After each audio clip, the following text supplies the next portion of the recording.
হিরাম্মা, আমি তোমার সেই ঝিলিক পিটিবা হিরাম্মা। বিশ্বাস করো হিরাম্মা, যদিও আমি জানি আমার সাথে যা যা হয়েছে, উনি আমার সাথে যা যা করেছে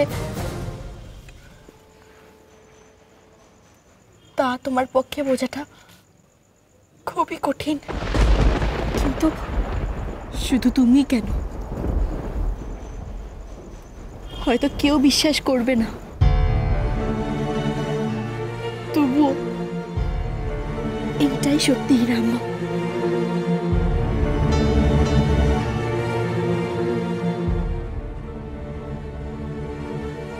আর এই সত্যিটা চেপে রাখতে গিয়ে আমি আমি হাঁপিয়ে উঠেছি হিরাম্মা।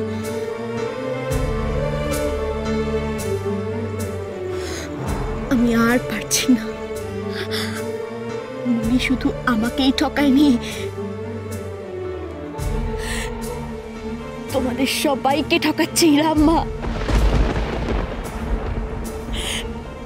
তোমাদের সবাইকে ঠকাচ্ছে। তোমার মাঝি প্রত্যেকটা মানুষকে অন্ধ বানিয়ে রেখেছে। সবার চোখে ধুলো দিতে তোমার মাঝি যতই নাটক করুক, যতই পার্টি করুক, সত্যিটা একদিন সামনে আসবে। আজ তোমায় আমি সব বলবো হিরাম্মা, তুমি শুনবে তো? আমি ওকে কিছুতেই প্রমাণ করতে দেবো না ও ঝিলিক। গঙ্গা পারবে না ঝিলিক, আমি সেটা হতে দেব না, কিছুতেই আমি সেটা হতে দেব না।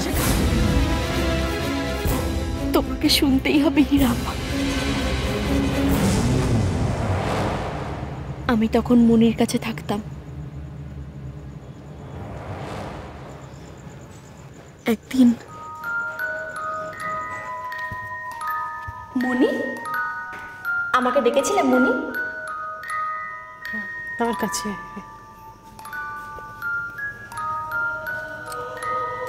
বস।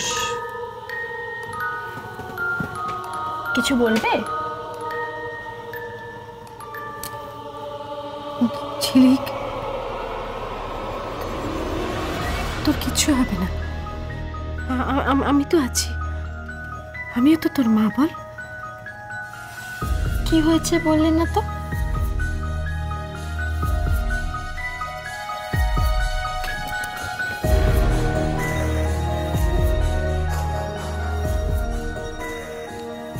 একটা অ্যাক্সিডেন্টে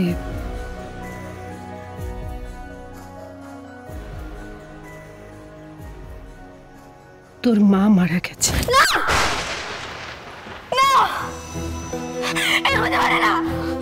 তুই ভুল খাবার পেয়েছো মনি, এ হতে পারে না, কিছুতেই না। তুই ভুল খাবার পেয়েছো, হতে পারে না।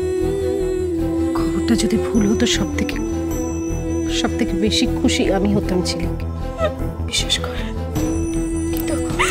কিন্তু ঝিলিক, প্রতিমা সত্যি প্রতিমা মারা গেছে। না মনি, না, আমার মা আমাকে ছেড়ে চলে গেল, এত দূরে চলে গেল যে আমি এখন তুই খুঁজেই পাবো না। তুমি ভুল চলেছ মনিটা, হতে পারে না। আমার মা কোথাও যায়নি, কোথাও যায়নি। আমার ছেড়ে বিশ্বাস কর আমার কথা। মনি, আমি মাকে দেখতে যাবো। মনি, আমি মাকে দেখতে যাবো এক্ষুনি। মনি চলো। না না, শেষ দেখা তো দেখিনি একবার। চলো চলো মনি, চলো, আমি যাবো। না, তুই যাবি না, তুই তোর মার কাছে যাবি না, আমি শুনেছি অ্যাক্সিডেন্টে প্রতিমার চেহারাটাকে, না, চেহারাটা এমন হয়েছে যে ছেলে তুই সহ্য করতে পারবি না। তুই যাবি না, তবু আমি যাবো। আমি যাবো। আমার কথাটা শোন, আমি যাবো। তুই যাস না। তোর মায়ের কথাটা তোর মনে আছে? তোর মা বলেছিল যে মরার পরেও তুই যেন তোর মায়ের মুখ না দেখিস।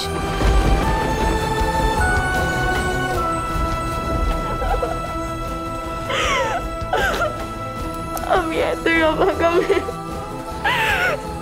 মায়ের মরা মুখটাও দেখতে পাবো না।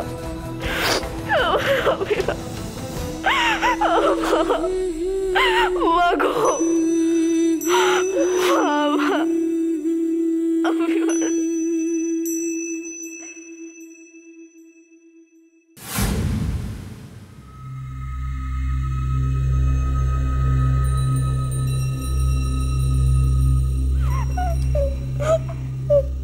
তোকে কাঁদতে দেখলে আমার খুব কষ্ট হয়েছিল, খুব কষ্ট।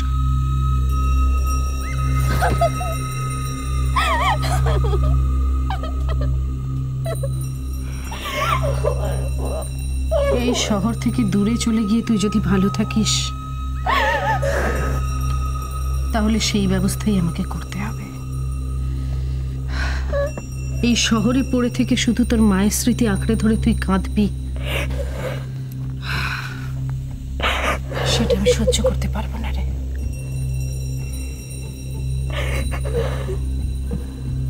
এই শহর তোকে কি দিয়েছে ঝিলিক? কিচ্ছু দেয়নি, সব কেড়ে নিয়েছে। তোর মা, তাকেও আজ তুই সারা জীবনের মতো হারালি। এই শহরে থেকে তোর কিচ্ছু হবে না। তোকে আমি এই শহর থেকে অনেক দূরে পাঠিয়ে দেবো, কানপুরে পাঠিয়ে দেবো। মুনি, তুমি কি বলছো? কি বলছো তুমি মুনি? আমি তোকে কানপুরে পাঠিয়ে দেবো, ওখানে তুই অনেক ভালো থাকবি ঝিলিক। আমি তোমায় ছেড়ে কোথাও যাবো না মুনি। কেন? বাবা মাকে ছেড়ে সন্তান বোর্ডিং স্কুলে পড়ে না? হ্যাঁ, তুই ওখানে লেখাপড়া শিখবি, বড় হবি, মানুষের মতো মানুষ হবি, হ্যাঁ তাই না? অনেক ভালো হবে তোর। কিন্তু কিন্তু তুমি তুই আমার কথা চিন্তা করিস না ঝিলিক, আমার কথা তুই ভাবিস না। তুই ভালো থাকলেই আমি ভালো থাকবো। তুই লেখাপড়া শিখবি, তুই বড় করবি, তোর ভালো হবে, আমি তাতেই ভালো থাকবো। আমার তো সেটাই চাওয়া। আমি ঠিক থাকবো ঝিলিক।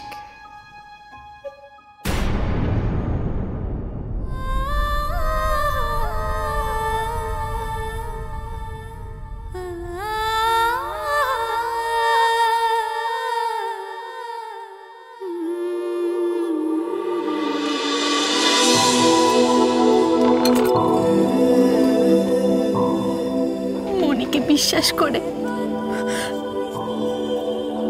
আমি কানপুরে যেতে রাজি হয়ে যাই, কারণ মনির কথা মতো তখন তো আমি মা হারা, একা। তখন আমার কলকাতায় থাকার কোনো মানেই ছিল না।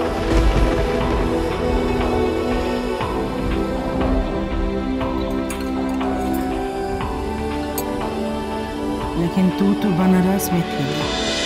তোমায় ছাড়া ঘুম আসে